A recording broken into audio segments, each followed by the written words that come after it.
Shalom saudaraku, kita bertemu kembali dalam firman Tuhan pengantar dan penguat memasuki pekan hidup yang baru.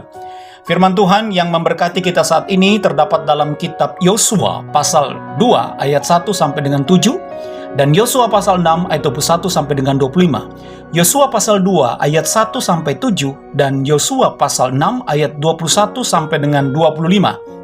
Judul renungan kita saat ini adalah Didaur ulang oleh Tuhan dan jadi baru. Didaur ulang oleh Tuhan dan jadi baru.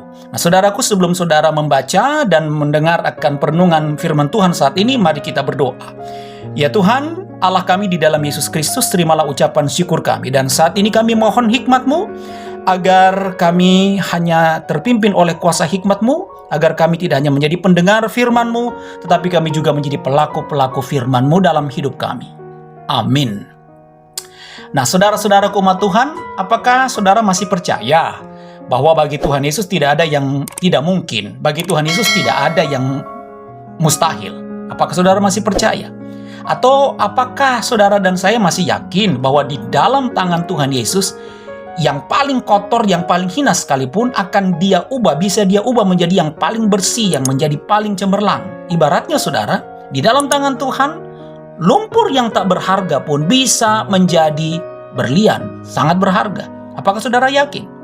Nah, saudara-saudaraku yang Tuhan Yesus kasihi, hal inilah yang terjadi dalam kisah bacaan firman Tuhan saat ini, yang memuat tentang kisah tentang seorang yang bernama Rahab. Dia seorang perempuan yang kafir dan juga berprofesi sebagai seorang pelacur. Namun karena iman Rahab saudara, ya, imannya kepada Tuhan dan tindakannya yang berani menyelamatkan para pengintai, akhirnya Rahab ini diselamatkan. Dia menjadi berharga di mata Tuhan. Singkatnya begini saudara-saudara, singkatnya kisah tentang Rahab dan pengintai di kota Yeriko adalah saat itu seluruh orang-orang yang ada di Yeriko begitu dicekam dengan rasa takut. Mereka takut terhadap orang-orang Israel. Kita perhatikan di ayat 9 dan 11, 9 sampai 11. Tetapi Rahab tidak demikian saudara. Dia tidak membiarkan ketakutan maupun masa lalunya yang kelam untuk menghambatnya semakin dekat kepada Tuhan. Dia tidak takut. Walaupun saat itu dia kafir, tapi saat itu dia kemudian bertobat dan dia berpaling kepada Tuhan dan dia percaya kepada Tuhan. Dan Tuhan pun sangat menghargai iman Rahab pada saat itu. Akhirnya ia dan seisi keluarganya, dia dan seisi rumahnya tidak hanya terhindar dari pemusnahan. Saudara bisa lihat di ayat Yosua pasal 6 ayat 25. Tapi Rahab juga menjadi leluhur dari Raja Daud. Dan dengan demikian dia masuk dalam silsilah akan Yesus Kristus Sang Mesias. Nah, saudara-saudaraku, seorang perempuan yang tadinya memiliki masa lalu yang kotor, masa lalu yang suram, namun saat ia berpaling kepada Tuhan, maka Tuhan kembali mengasihi dan mengubah dirinya dari yang najis menjadi manis. Itulah Rahab yang memperoleh pendauran ulang dari Tuhan. Saudara-saudaraku umat Tuhan, saya ingat kalau berbicara tentang daur ulang, di tempat di mana Tuhan mengutus saya untuk melayani, ada seorang hamba Tuhan yang sangat piawai. Dia membuat hasil kerajinan tangan yang sangat menarik. Dan kalau saya lihat, kerajinan tangannya ini bisa memiliki nilai jual. Padahal bahan-bahan dasar dari kerajinan tangan hamba Tuhan ini hanyalah terbuat dari galon-galon bekas dan pipa-pipa bekas, yang kemudian dia buat sedemikian rupa. Dia buat menjadi pot-pot bunga yang sangat cantik dengan model kepala-kepala hewan seperti gajah, babi, dan lain-lain. Dan hasil karyanya ini sangat menarik saudara-saudara, sehingga karyanya diminati oleh banyak orang. Yang lebih luar biasa lagi saudara-saudara, bahwa hasil dari penjualan dari karyanya tersebut, hamba Tuhan ini menyumbangkannya untuk dikembalikan kepada kas jemaat. Dan luar biasa saudara-saudara.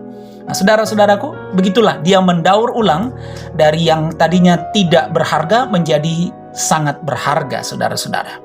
Nah, saudaraku, yang Tuhan Yesus kasihi, tentunya setiap kita, saudara dan saya punya masa lalu. Kita harus akui bahwa tidak jarang masa lalu kita begitu rusak, begitu kelam. begitu kotor, begitu penuh dengan kenajisan. Nah, sama seperti Rahab, ketika saudara dan saya sadar akan masa lalu tersebut, maka haruslah kita selalu yakin bahwa selalu ada saja cara Tuhan yang dapat mengubah kita dan masa lalu kita yang suram, yang kelam, yang menajiskan itu menjadi sesuatu yang sangat berharga di mata Tuhan, saudara. Ya, di tangan Tuhan Yesus, kita telah kembali dibersihkan, diubah, kembali menjadi manusia-manusia baru. Jadi, jangan merasa terbeban dengan kehidupan masa lalu kehidupan masa lalu kita yang begitu suram, saudara. Ya, mari kita hidup selamanya di dalam pengharapan, di dalam kekuatan bersama-sama dengan Tuhan Yesus. Hidup kita tidak akan selamanya kotor, tidak akan selamanya najis menjijikkan. Karena apa? Di dalam tangan Tuhan, Tuhan sudah mengubah kita menjadi yang sangat-sangat berharga di mata Tuhan. Sebab di dalam Yesus, masa lalu yang kotor, masa lalu yang kelam, Dia ubah menjadi yang sangat bersih. Jadi, mari semakin rapat, mari semakin mendekat kepada Tuhan. Jangan dikuasai oleh masa lalu yang kelam. Percayalah bahwa Tuhan Yesus itu sangat baik. Kasih-Nya mengubahkan dan juga menjadi pelindung serta penyerta akan perjalanan hidup kita. Dia tidak pernah memperhitungkan masa lalu saudara dan saya ketika Dia melindungi dan menyertai saudara dan saya. Amin. Saudara-saudaraku umat Tuhan, mari bersama-sama kita berdoa. Bapa di sorga, kami bersyukur atas kasih dan penyertaan-Mu sehingga membuat kami menjadi manusia-manusia baru. Dan sebagai manusia baru, perkenankan kami bermohon kepadamu Tuhan, sebagai kepala rumah tangga, sebagai ibu rumah tangga. Perkenankan kami berkata, ya Tuhan, tolong Bapa di sorga, tetap topang kami dalam kehidupan kami sebagai keluarga-keluarga Kristus. Ketika kami bekerja, ketika kami berusaha, selama pekerjaan, selama usaha itu kami lakukan dalam tangan kuasa Tuhan Yesus dengan takut akan Tuhan dan tidak melanggar perintah Tuhan, maka kami yakin dan percaya Tuhan, Engkau pasti menyertai dan memberkati usaha-usaha kami dan juga keluarga, perjalanan hidup rumah tangga kami. Bapa di sorga, karuniakan kepada kami kekuatan dan kesehatan sehingga kami boleh menjalani hidup ini dengan penuh sukacita, tanpa beban-beban rasa sakit, tanpa beban-beban pergumulan sakit penyakit di dalam kehidupan kami. Secara khusus kami berdoa untuk anak-anak kami, dengan masa depan mereka, dengan cita-cita dan harapan mereka.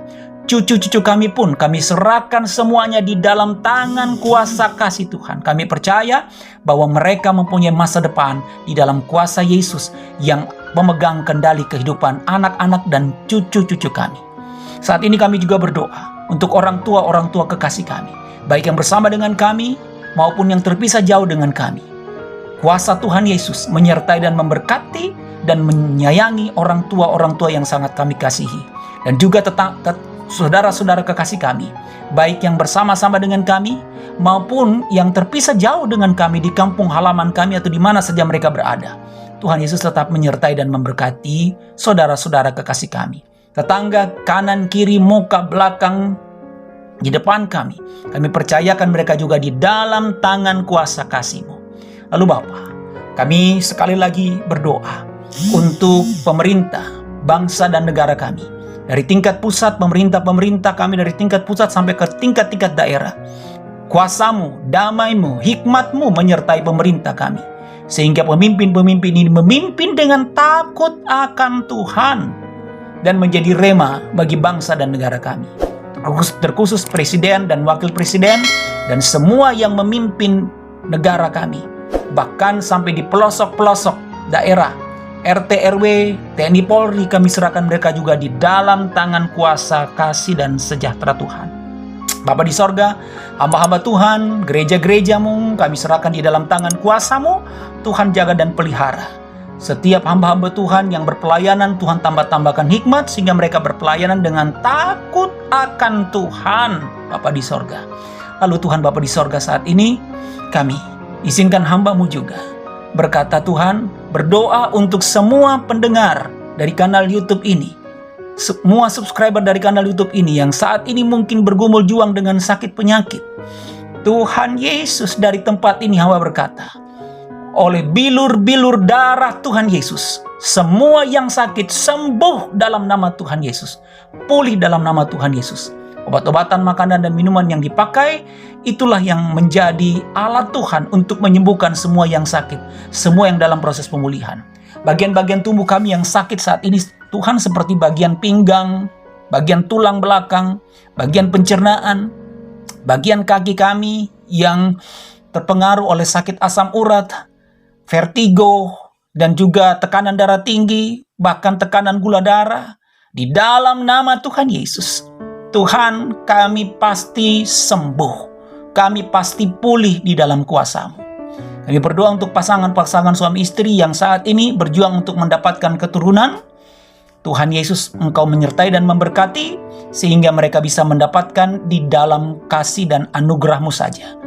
Saudara-saudara yang belum mendapatkan pekerjaan, Tuhan Yesus juga memberkati sehingga bisa mendapatkan pekerjaan seturut waktu dan kehendak-Mu. Terima kasih Tuhan, terima kasih Bapa di sorga, terima kasih sekali lagi karena Engkau mendaur kami menjadi yang terbaik di hadapan-Mu. Bapa di dalam kerajaan sorga, perkenankan kami tunduk di hadapan-Mu Tuhan, untuk memohon akan berkat-Mu, akan kuasa-Mu yang memberkati kami. Tuhan memberkati engkau dan melindungi engkau. Tuhan menyinari engkau dengan wajah-Nya dan memberi engkau kasih karunia. Tuhan menghadapkan wajah-Nya kepadamu dan memberi engkau damai sejahtera. Amin. Amin. Amin.